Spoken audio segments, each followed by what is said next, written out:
Bien-aimés dans le Seigneur, Shalom, bienvenue dans notre émission habituelle. Il est venu libérer les captifs. Et nous sommes en train de parler sur un thème très important, sur comment être guéri par le Seigneur Jésus-Christ.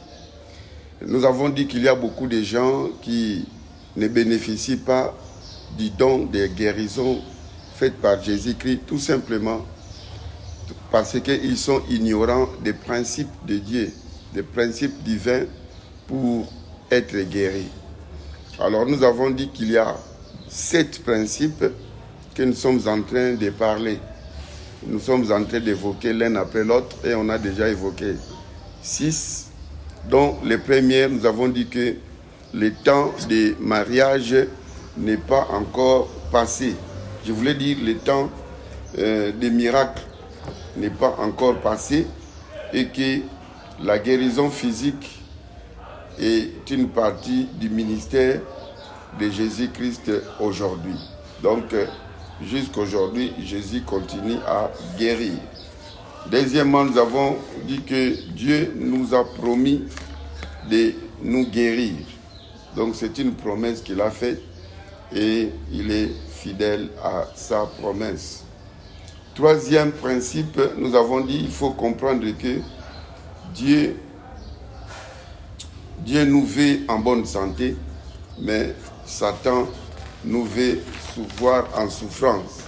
Satan veut que nous puissions souffrir. Quatrième principe, nous avons dit que nous devons comprendre que la guérison divine fait partie du salut. Donc, de la même manière que Dieu pardonne nos péchés, de la même manière aussi qu'il nous guérit dans nos maladies.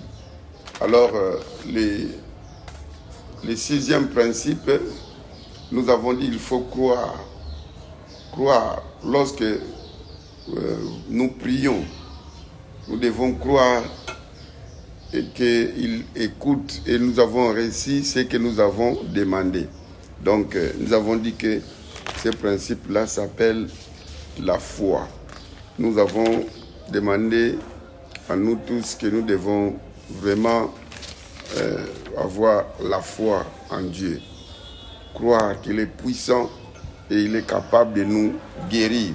Nous devons lui faire confiance.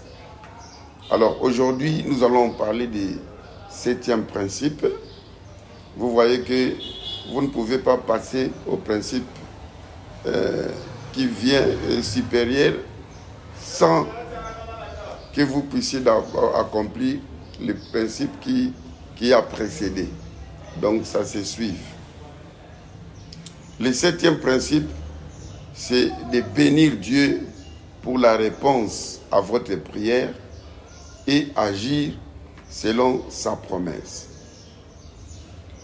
Bien-aimés, très souvent, nous faisons ou nous accomplissions tous les 6 principes. Mais ce qui nous pose souvent des problèmes, c'est le 7e principe. C'est ce qui est comme un bouchon pour déclencher le miracle. Et pourtant, si nous appliquons le 7e principe, alors le miracle de guérison va se décanter. C'est très important. Bénis Dieu pour la réponse à votre prière et agir selon sa promesse. Chers frères et sœurs, si vous croyez que Dieu a répondu à votre prière et que vous avez reçu la guérison que vous avez demandée, il vous sera maintenant naturel de vouloir faire des choses. Premièrement, les remercier pour la guérison. Avant même de voir la guérison, vous commencez déjà à les remercier, à lui donner des actions de grâce. Deuxièmement, de vous servir de votre santé en la mettant en action. Donc, il faut passer aux actes. Voilà ce qui bloque beaucoup de gens. Après cet enseignement, je pense que vous allez changer votre façon d'agir après une prière de guérison. Nous passons au premier élément. Remercier Dieu pour votre guérison. Bien-aimés, le père de la foi, c'est Abraham. Nous allons prendre le modèle de notre père dans la foi. Nous sommes dans Romains chapitre 4. Je vais lire à partir du verset 17 et suivant. La Bible dit: je t'ai établi père d'un grand nombre de nations, et il est notre père devant celui auquel il a cru. Il est notre père, Abraham. Dieu qui donne la vie aux morts et qui appelle les choses qui ne sont point comme si elles étaient. La Bible dit au verset 18: espérant contre toute espérance, il crut, en sorte qu'il devint père d'un grand nombre de nations, selon ce qui lui avait été dit, telle sera ta postérité. Et sans faiblir dans la foi, il ne considéra point que son corps était déjà usé, puisqu'il avait près de 100 ans, et que Sarah n'était plus en état d'avoir des enfants. Il ne douta point par incrédulité au sujet de la promesse de Dieu, mais il fut fortifié par la foi, demandant gloire à Dieu, et ayant la pleine conviction que ce qu'il promet, il peut aussi l'accomplir. C'est pourquoi cela lui fit imputer à justice. Selon ces passages, nous voyons la foi d'Abraham. Au verset 20, là-bas, Abraham donna gloire à Dieu bien avant l'accomplissement des promesses que Dieu lui avait faites. Il avait déjà donné gloire à Dieu.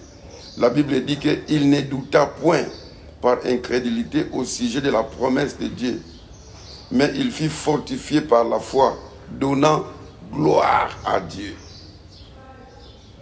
Donc, Abraham a commencé par bénir le Seigneur avant de voir l'accomplissement. Il loua Dieu. Pourquoi? Parce qu'il était fort dans la foi et parce qu'il croyait qu'il en sera selon ce qui lui avait été dit par notre Dieu. Il était convaincu que la chose va se faire comme Dieu lui a promis. Au verset 18, la Bible dit: espérant contre toute espérance, il crut, en sorte qu'il devint père d'un grand nombre de nations, selon ce qui lui avait été dit, telle sera ta postérité.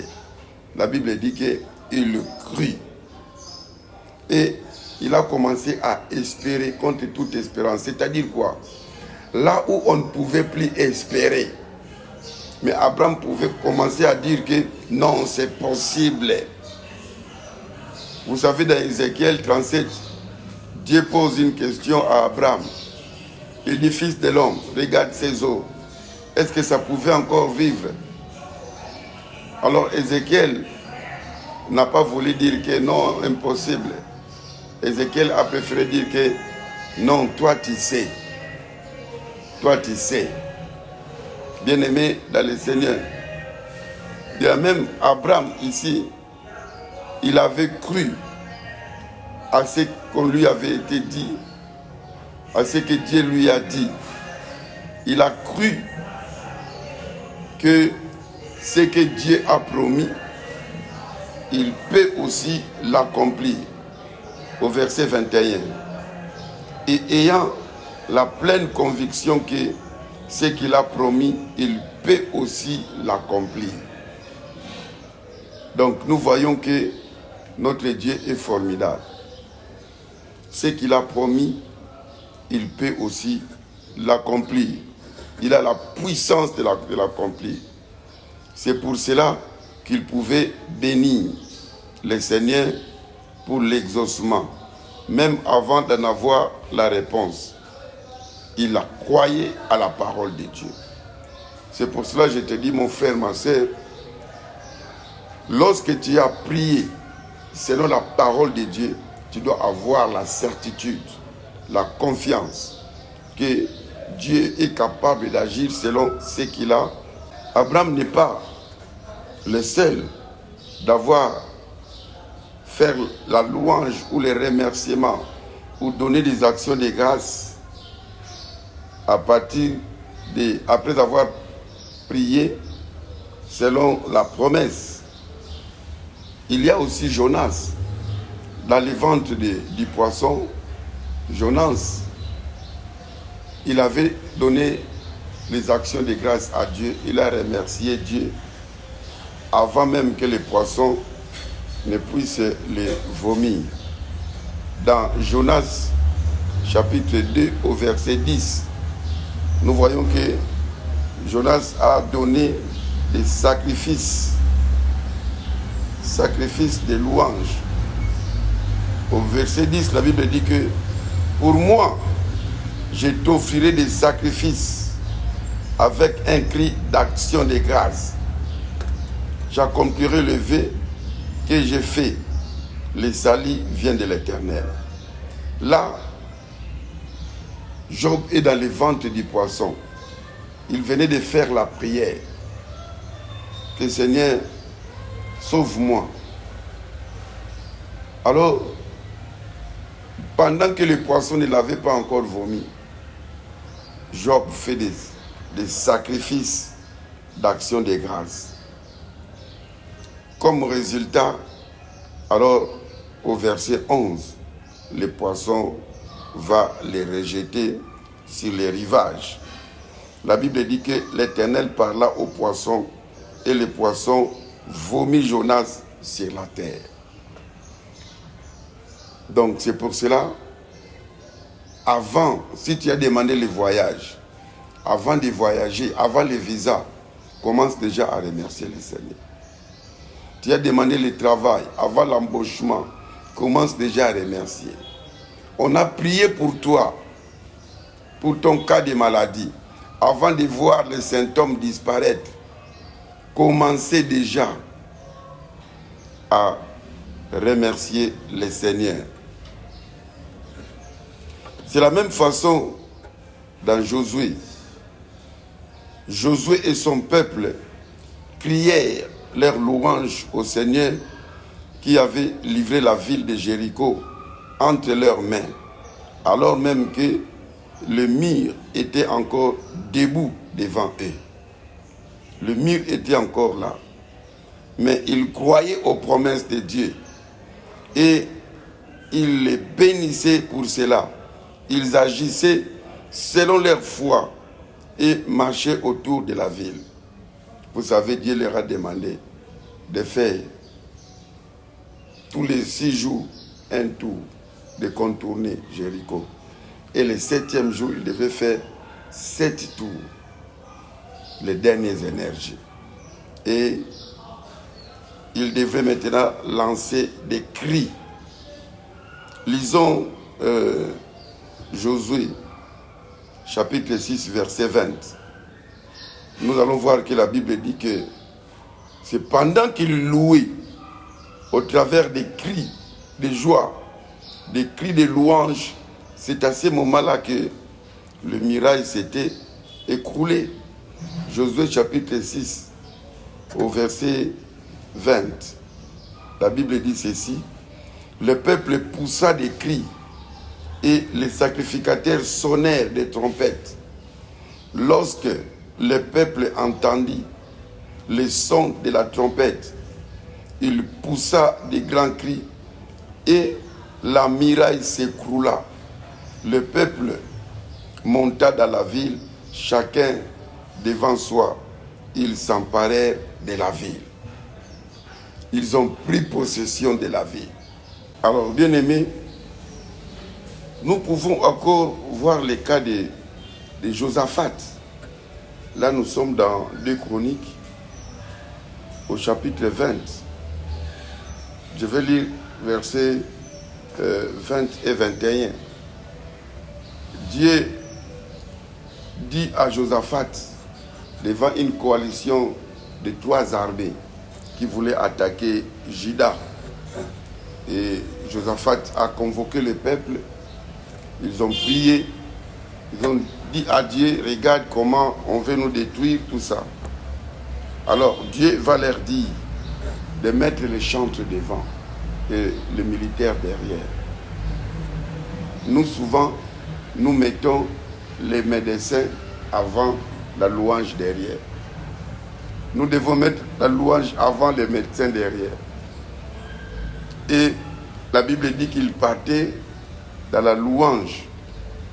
Et pendant qu'ils partaient, les ennemis se sont entretués. La puissance de la louange. Bien-aimés, la louange brise les chaînes. La Bible dit, là-bas dans 2 Chroniques 20, versets 20 et 21, le lendemain, ils se mirent en marche de grand matin pour le désert de Tekoa. À leur départ, Josaphat se présenta et dit, écoutez-moi, Juda, et habitants de Jérusalem, confiez-vous à l'Éternel, votre Dieu, et vous serez affermis. Confiez-vous en ses prophètes et vous réussirez. Puis, d'accord avec le peuple, il nomma des chantres qui, revêtis d'ornements sacrés et marchant devant l'armée, célébraient l'Éternel et disaient, louez l'Éternel car sa miséricorde dure à toujours. Le verset 22 dit ceci, au moment où l'on commençait les chants et les louanges, l'Éternel plaça une embuscade contre les fils d'Ammon et de Moab et ceux de la montagne de Séir qui étaient venus contre Juda, et ils furent bâtis. Vous voyez, quand vous lisez le verset 23, vous allez voir qu'ils se sont entretués. La puissance de la louange, la puissance de bénir Dieu. Bien-aimés, dans Actes chapitre 16, au verset 25, Paul et Silas emprisonnés. Là, ils avaient des chaînes partout. Mais la Bible dit que dans les milliers de la nuit, ils ont commencé à prier et à chanter des louanges. Et un ange de l'Éternel est apparu. Et il a brisé les chaînes. Et Pierre et Silas sont sortis miraculeusement. Bien-aimés, la puissance de la louange brise les chaînes. La louange fait écrouler les miracles. La louange fait terminer la maladie. Dans Jean chapitre 6, au verset 11, Jésus, avant d'opérer le miracle de multiplication des pains et des poissons, il a commencé par la louange. Il a pris les pains et les poissons, il a loué Dieu. Et lorsqu'il a descendu, il a donné qu'on distribue. Plus qu'on distribuait, plus ça s'est multiplié. La louange avant l'exaucement. Et même dans Jean 11, au verset 41, Jésus devant la tombe de Lazare, avant de dire Lazare sort, Jésus a commencé par louer. Je te rends grâce de ce que tu m'as toujours exaucé. Je sais que tu m'exauces toujours, mais je parle pour ceux qui sont là. Après la louange, il va donner maintenant l'ordre. Lazare sort. Et Lazare est sorti vivant. Bien-aimé dans le Seigneur, si vous ne voulez pas bénir le Seigneur pour la guérison qu'il vous a lui-même promise et pour laquelle vous lui avez adressé votre demande, cela prouvera simplement que vous ne croyez pas. Vous ne croyez pas l'avoir reçu avant de le saisir. Ou alors, vous ne lui en êtes pas reconnaissant. Il y a des possibilités. Si tu ne fais pas des actions de grâce après avoir prié, demandé la guérison, ou vous n'avez pas cru qu'il a exaucé, ou vous avez cru mais vous êtes ingrat envers Dieu. Or, je crois que vous devez être reconnaissant. Dans Psaume 150, au verset 6, la Bible dit que tous ceux qui respirent louent l'Éternel. Donc, nous avons tout intérêt à bénir le Seigneur avant d'avoir la guérison dans notre santé. Et la deuxième des choses, je disais, à part remercier Dieu, il faut poser des actes avec votre corps. Là aussi, c'est un bouchon pour beaucoup de gens. Mais je voudrais que tu saches, mon frère, ma soeur, que la foi saine ne se contente pas seulement de bénir Dieu pour la réponse, mais elle s'accompagne toujours d'actions correspondantes. Quand tu dis que je te remercie, Seigneur, de m'avoir guéri, commencez à agir comme quelqu'un qui est guéri. Je te remercie de m'avoir guéri, d'avoir touché mes yeux. Vous enlevez des lunettes et vous lisez. Donc, vous posez un acte de foi. Bien-aimé, Jacques dit que la foi sans les œuvres, c'est une foi morte. Donc, quand tu dis que moi j'ai la foi, mais tu ne poses pas des actes, même Dieu sait que vous avez une foi stérile. Une foi stérile. Si vraiment vous avez la foi, vous devez passer aux actes. Jacques est tenté de dire, parle-moi de ta foi, moi je te parlerai de mes œuvres. Et la foi sans les œuvres, c'est une foi morte. Jacques chapitre 2, verset 18. La Bible dit, mais quelqu'un dira, toi, tu as la foi, et moi, j'ai les œuvres. Montre-moi ta foi sans les œuvres, et moi, je te montrerai la foi par mes œuvres. Au verset 20, fais-tu savoir aux hommes vains que la foi sans les œuvres est inutile.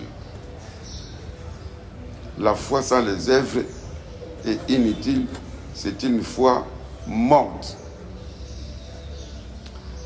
Donc, avoir la foi saine, pure, c'est être tellement convaincu que les promesses de Dieu sont certaines et que vous les remerciez pour leur accomplissement et que vous agissez en conscience avant même que vous en ayez vu la réalisation. Avant même que vous voyez la réalisation, vous posez déjà les actes.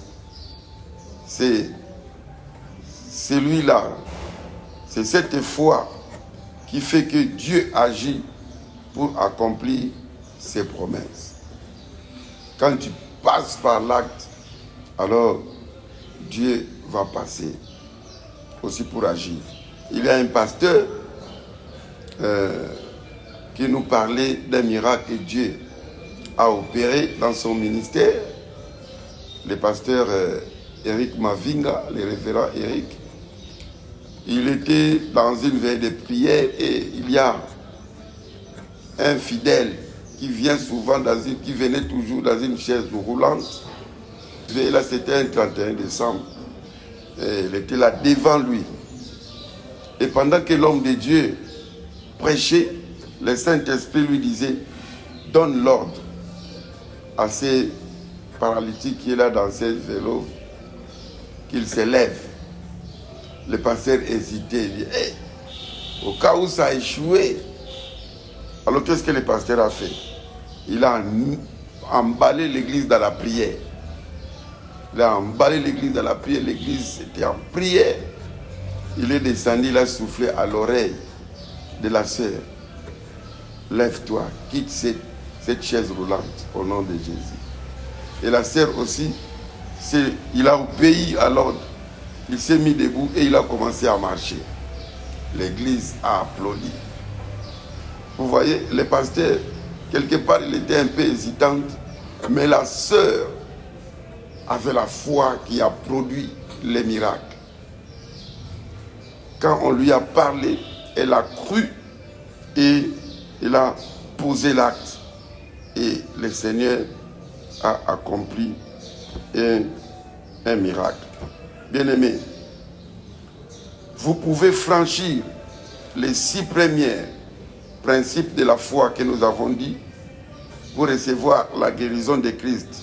Mais si alors que vous priez pour la guérison, vous ne croyez pas qu'il vous écoute et que vous avez réussi l'exaucement au point de ne pouvoir les bénir pour la réponse et croire selon la parole de sa promesse, alors votre foi vous servira de rien.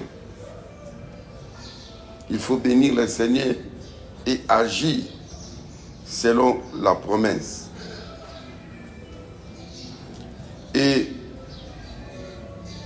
presque tous les chapitres de Jacques se rapportent à ces secrets-là.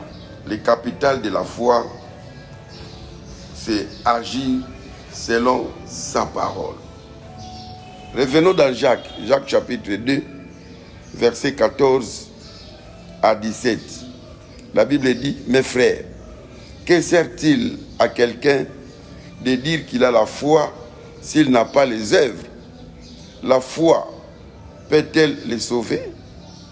Si un frère ou une sœur sont nus et manquent de la nourriture de chaque jour, et que l'un d'entre vous leur dise, allez en paix, chauffez-vous et vous rassasiez, et que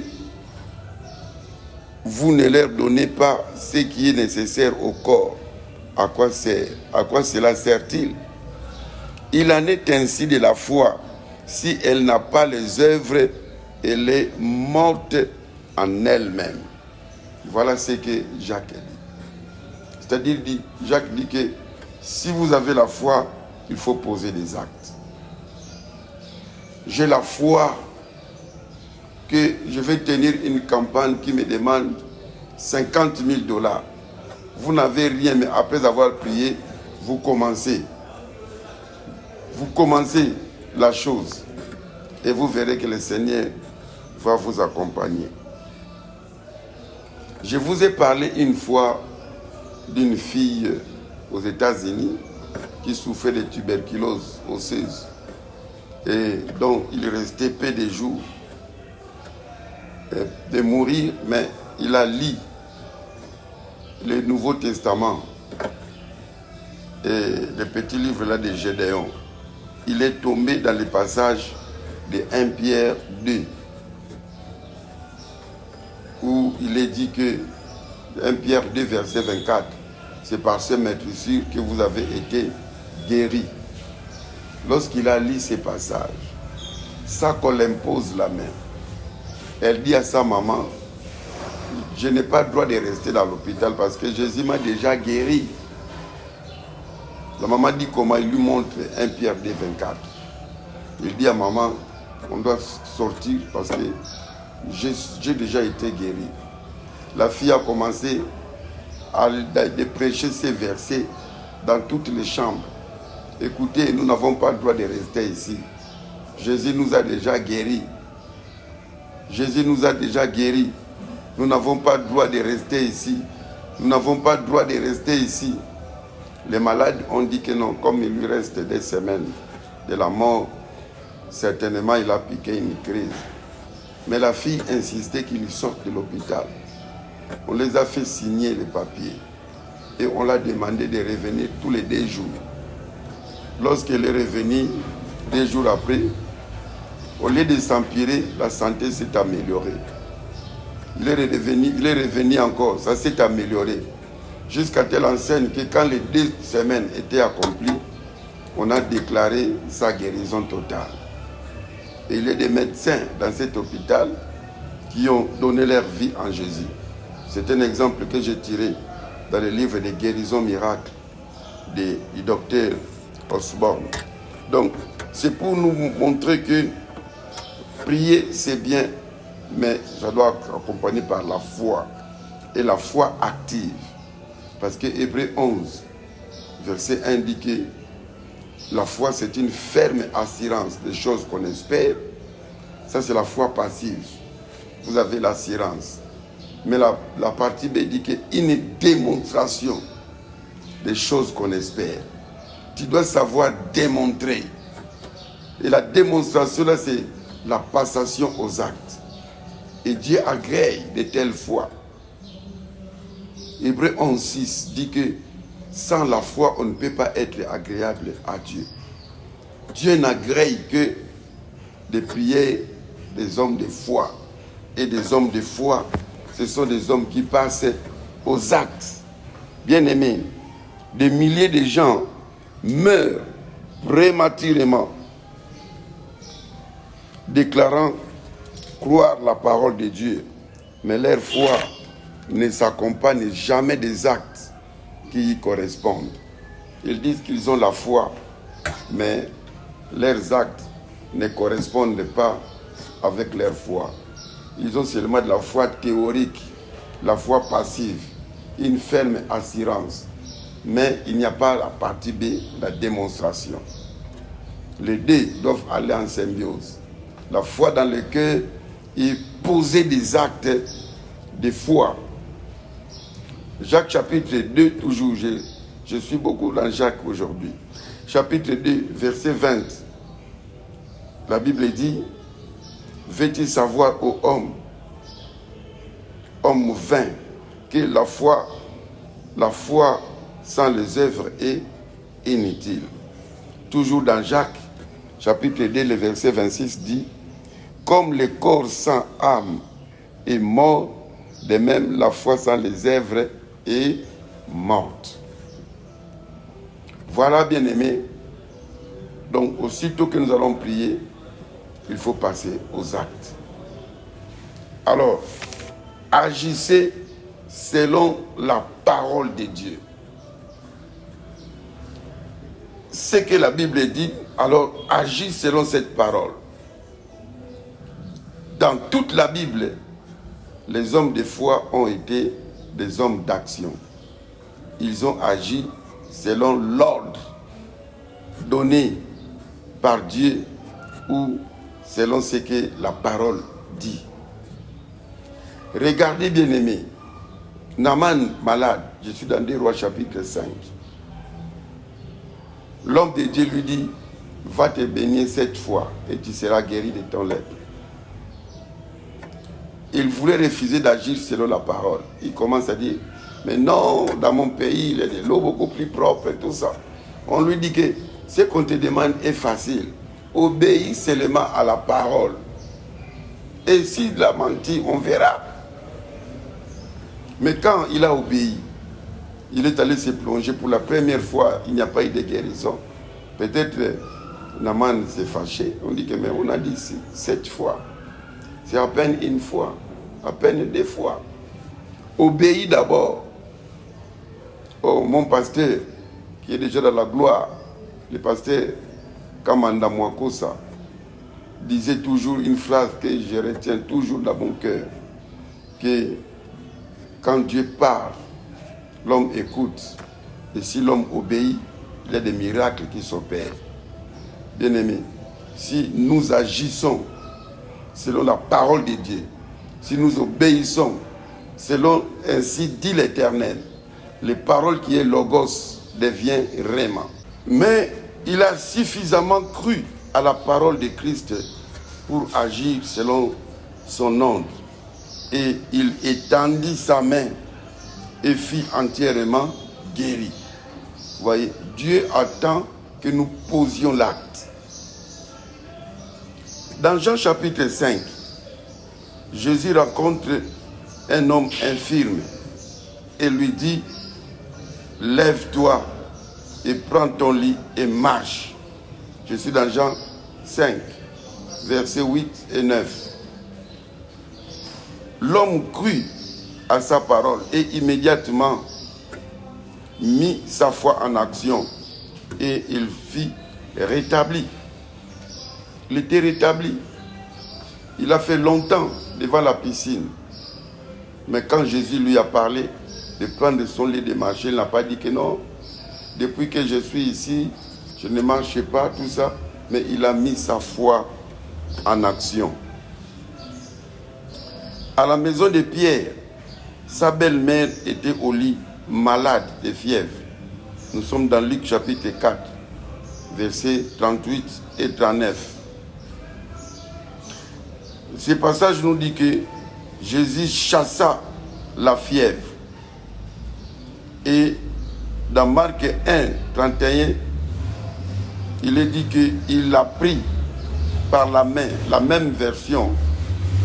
Mais là, d'abord c'était lui qui a parlé de ça. Et puis, quand Marc parle de ça, il dit là dans Marc 1, 31, il dit qu'il prit la main, il l'a pris par la main. C'est Jésus qui prit la belle-mère de Pierre par la main et la fit lever. La Bible dit aussitôt la fièvre la quitta. Donc la femme a mis sa foi en action. Donc nous avons là un exemple parfait de la foi en action. Premièrement, Jésus chassa la fièvre. Deux, il la fit lever et agir selon sa foi. Et trois, nous voyons maintenant la fièvre la quitta. Pour que la fièvre quitte, il a exercé sa foi. Dans Actes des Apôtres, Pierre commande à un infirme, au nom de Jésus-Christ de Nazareth, lève-toi et marche. Nous sommes dans Acte 3, verset 6. Et lorsque Pierre lui dit au nom de Jésus-Christ, lève-toi et marche, celui-ci a agi selon la parole de Pierre. Selon la parole que Pierre a prononcée au nom de Jésus. Et il fut instantanément guéri. Il n'a pas commencé à dire que non, je suis boiteux de naissance, je n'ai jamais marché. Qu'est-ce que vous me dites? Moi, on me mène ici, mais vous me dites de me lever, de prendre mon lit et de marcher. Il a obéi à la parole de Dieu. Dans Actes chapitre 9, au verset 34, Pierre s'adresse à un homme paralysé depuis 8 ans. La Bible dit, Aîné, il s'appelait Aîné. Jésus-Christ est guéri, lève-toi et arrange ton lit. Et aussitôt, il se leva. Bien aimé, vous voyez dans tous ces miracles-là, on donne l'ordre. Et si la personne obéit, le miracle se produit.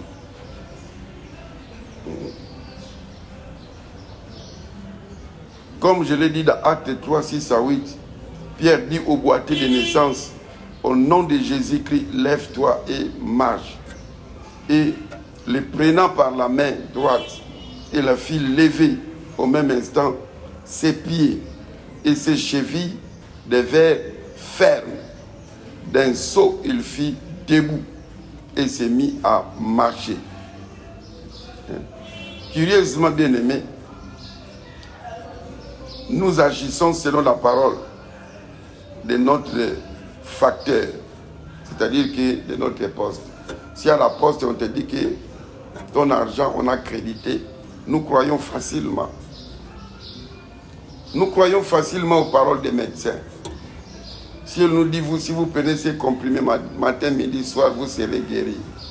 Nous obéissons et nous croyons. Nous agissons selon les paroles des hommes. Quand notre banquier nous parle, qu'on a crédité les comptes, vous croyez. Mais nous ne croyons pas et nous n'agissons pas selon la parole de Dieu. Nous agissons selon les paroles des hommes. Mais nous n'agissons pas selon la parole de Dieu. Pourquoi? À partir d'aujourd'hui, agissons selon la parole de notre Père Céleste. Et qu'est-ce qu'il nous dit? Il nous dit, je suis l'Éternel qui te guérit. Ça c'est dans Exode 15, 26. Et il nous dit encore, c'est par ces maîtresses que vous avez été guéris. 1 Pierre chapitre 2, verset 24. Agissons selon ces paroles. Agissons selon Exode 15, 26. Agissons selon 1 Pierre 2, 24. Nous les croyons et nous allons à lui dans la prière réclamer sa guérison. Nous croyons qu'il nous écoute et il écoute notre prière. Nous sortons de notre lit après avoir prié. Sortons de notre lit de malades. Même si les séquelles de maladie résistent encore, commençons à les remercier par la foi pour la délivrance avant même d'en avoir senti les résultats. Nous agissons selon la parole de Dieu et nous verrons que Dieu, quand il verra ça, il sera obligé d'opérer les miracles parce que nous avons dit dans Jérémie 1,12, il veille lui-même sur sa parole pour l'accomplir. Et dans 1 Roi 8, verset 56, la Bible dit que de toutes les bonnes paroles que Dieu a prononcées, aucune est restée sans effet. Toutes les bonnes paroles de Dieu s'étaient accomplies dans la vie des enfants d'Israël. Dans 2 Corinthiens 1, verset 20, car autant il y a des promesses de Dieu en lui, et le oui, et en lui, l'amen. Donc, en lui, ça s'accomplit. Le Seigneur Jésus a dit dans Matthieu, au chapitre 24, verset 35, que le ciel et la terre passeront, mais la parole de Dieu ne passera jamais. Bien-aimés, au temps de la Bible, les hommes de foi agissaient selon la parole parlée de Dieu. Aujourd'hui, agissons selon la parole écrite de Dieu. Pierre a agi selon la parole parlée de Dieu. Jésus lui a dit, Pierre dit, si c'est toi, ordonne que je vienne. Jésus a dit, viens. Et il est venu selon la parole parlée. Pierre a marché sur l'eau. Par rapport à la pêche, Jésus dit, avancez à plein eau, jetez les filets. Pierre dit, toute la nuit, on a travaillé, on n'a rien eu, mais sur ta parole, je jetterai les filets. Il a jeté les filets, ils ont tiré beaucoup de poissons. Là, ils ont agi selon la parole parlée. Mais nous agissons selon la parole écrite de Dieu. Et Dieu est toujours derrière cette parole écrite. Ézéchiel 12, verset 25. Dieu a dit, moi l'Éternel, je parlerai, ce que je dirai s'accomplira. Je prononcerai une parole et je l'accomplirai, dit le Seigneur l'Éternel. Dans Daniel 9, verset 12, la Bible dit, donc Dieu, a accompli les paroles qu'il avait prononcées. Dans 1 Pierre 1, 25, la parole du Seigneur dit éternellement. Ça ne change pas. Dans Romains 4, verset 16 et le verset 21, ça dit la promesse est assurée à toute la postérité. Et ce qu'il dit, donc ce que Dieu promet, il peut aussi l'accomplir. C'est pour cela que je te dis, mon frère, croyons à la parole de Dieu aujourd'hui et agissons selon cette même parole, maintenant même. N'attendez pas demain. Fais comme Pierre qui a dit au Seigneur, Jésus, sur ta parole, je jetterai les filets. Luc 5, 5 à 6. Et dans Matthieu 14, 28 à 29, Pierre dit à Jésus que si c'est toi, ordonne que je vienne vers toi, tout en marchant sur l'eau. Et Jésus lui dit, viens. Pierre sortit de là, de la barque, et marcha sur les eaux pour aller vers Jésus. Bien-aimé, il est parfaitement inutile que vous fassiez beaucoup de prières, que vous mendiez à Dieu, que vous plairiez et même que vous gêniez si vous n'agissez pas selon sa parole. Votre foi est morte. Et si la foi est déjà morte, ça ne vous sert à rien. Si vous n'avez pas la foi vous-même, votre incrédulité rendra les prières de ces personnes ointes sans effet. Ça va annihiler la puissance de cette prière-là. Votre refus d'agir selon la parole de Dieu, c'est en fait votre refus d'en accepter l'exaucement. C'est que tu refuses l'exaucement.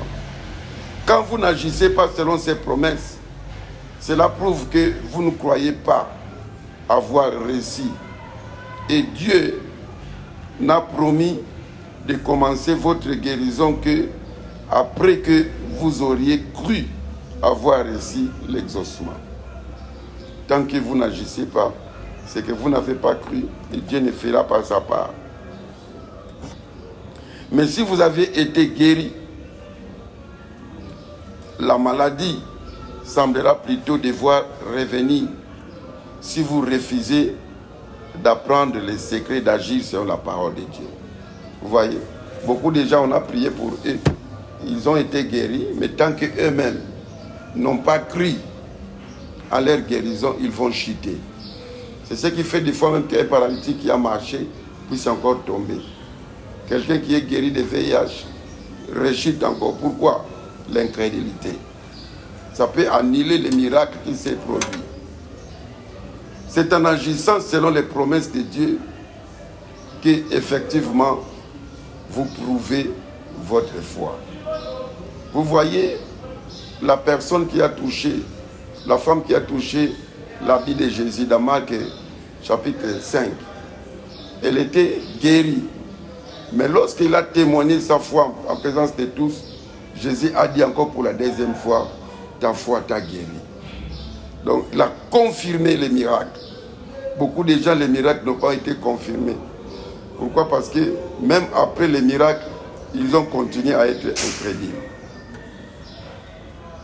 La foi s'exprime toujours et beaucoup plus par des actes que par des paroles. Quand les 4 personnes de Marc chapitre 2 virent porter un homme paralysé, qu'ils descendirent par une ouverture pratiquée dans les toits, la Bible dit que Jésus, voyant leur foi et non pas les entendant se vanter de la grande foi qu'ils possédaient, mais la Bible dit, voyant leur foi, guérit cet homme. Il vit leur foi et il les vit en action. L'acte qu'ils posaient prouvait leur foi. Bien-aimés, ne parlez jamais et ne vous vantez jamais que vous êtes un homme de foi, mais pose des actes de foi. Crois que cela va s'accomplir et tu verras les miracles. Ose de grandes choses avec Dieu et attends-toi des résultats auprès de lui. Si le Seigneur dit, je suis l'Éternel qui te guérit et aussi qui guérit toutes tes maladies, alors agissez d'après cette parole, permettant ainsi à Dieu de l'accomplir dans votre vie. Ne restez pas au lit, portant de votre foi et vous lamentant de vos douleurs, mais levez-vous et prenez Dieu au mot, faisant agir votre foi. Dieu accomplira sa bonne parole et en votre faveur, vous verrez les miracles. Bien-aimés, devenons des écritures de la parole. Je dis bien, devenons des écritures de la parole, des vrais praticiens de la parole de Dieu, non pas des simples discoureurs de la parole de Dieu. N'ayez jamais peur de croire Dieu et d'agir sur sa parole. Souvenez-vous que Jésus a dit au père de la fillette de Marc chapitre 5, au verset 36, qui, d'après les rapports des sceptiques, sa fille était déjà morte, qu'il n'importune pas les maîtres. Mais Jésus lui a dit, ne crains pas, crois seulement. C'est ma dernière parole pour cette émission. Dieu te dit, ne crains pas. Ne suivez pas les symptômes et ce que les gens disent. Mais sois focus sur la parole de Dieu. Vois ce que la Bible dit. Tu as prié, crois en ça et agis selon ce que la Bible dit. Voilà, bien-aimé. Aujourd'hui, je ne ferai pas de longues prières. Ce qui compte, c'est ta foi. Parce que nous voyons beaucoup de miracles que nous venons de lire. On n'a pas fait de longues prières, mais on a donné seulement des ordres. Lève-toi, prends ton lit et marche. Ces personnes ont obéi et le miracle s'est produit. Merci Père de gloire pour cet enseignement merveilleux que nous venons de donner. Oui, tu veux des gens qui obéissent. Tu as parlé. Et très souvent nous prions aussi. Nous avons la foi, mais souvent nous n'agissons pas selon nos foi. Nous n'avons que des foi théoriques. Et pourtant toi tu veux la foi pragmatique aussi.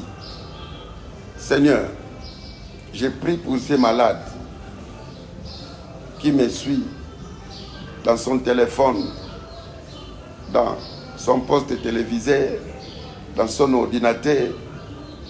Seigneur, interviens pour son cas. Et je te dis, à toi qui fais des fièvres, comme Jésus a dit à la belle-mère de Pierre, lève-toi. Tu es à distance, je ne pouvais pas te tenir, comme Jésus a tenu la belle-mère de Pierre. Mais laisse que la main puissante de Dieu te tienne par la main. Toi qui es sur la chaise roulante, tiens-toi debout et marche au nom de Jésus-Christ. Tiens-toi debout et marche au nom de Jésus. Toi qui es endormi sur le lit, sois guéri au nom de Jésus. Marche au nom de Jésus. Que ton œil s'ouvre au nom de Jésus.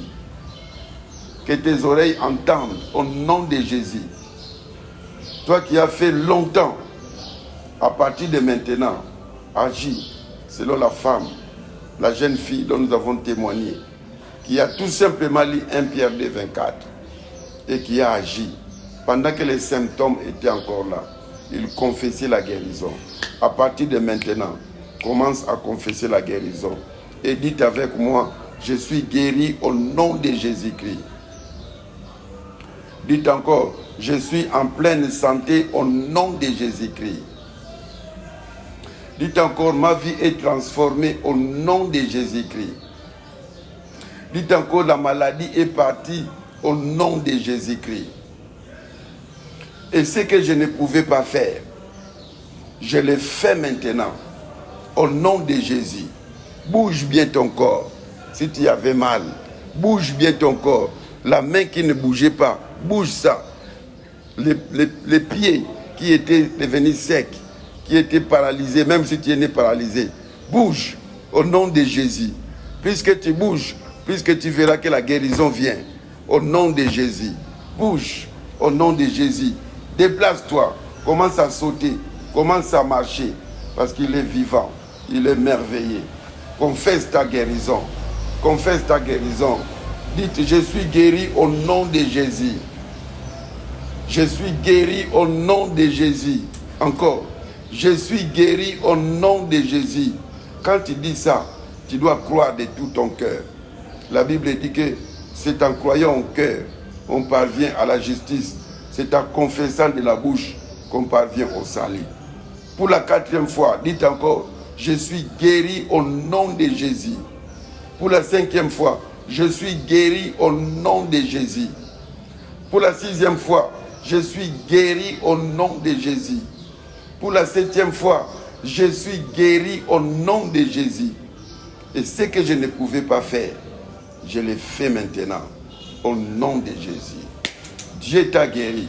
Toi qui as des problèmes de maternité, tu vas concevoir au nom de Jésus. Toi qui as des problèmes de l'impuissance sexuelle, Dieu t'a guéri. Ta santé est restaurée. Que son nom soit béni. Alléluia. Il est derrière sa parole pour l'accomplir.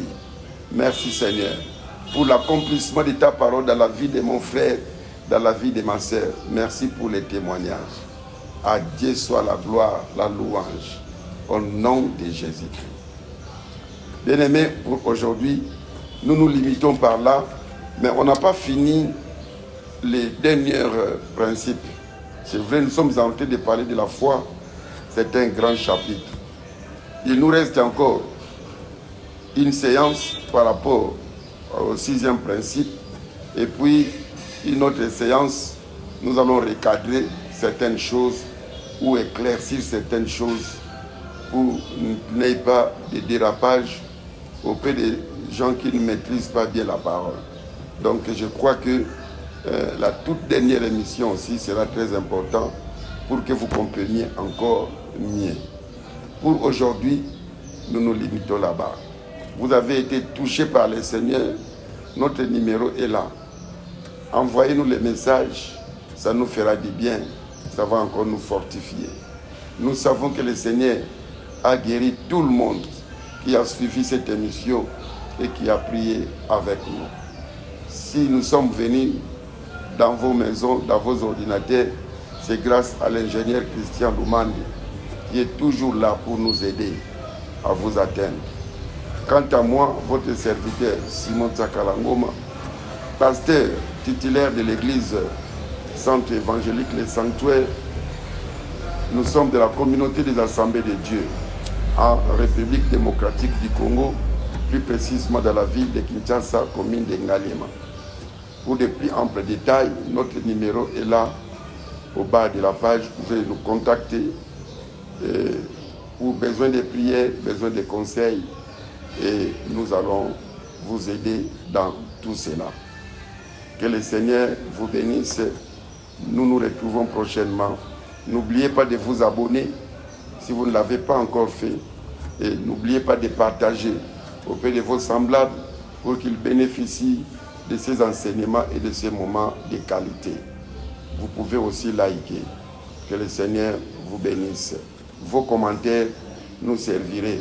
Écrivez sur la page commentaire, ça nous fera du bien. Et nous prenons du temps pour lire tout cela. Que le Seigneur vous bénisse. Bye bye.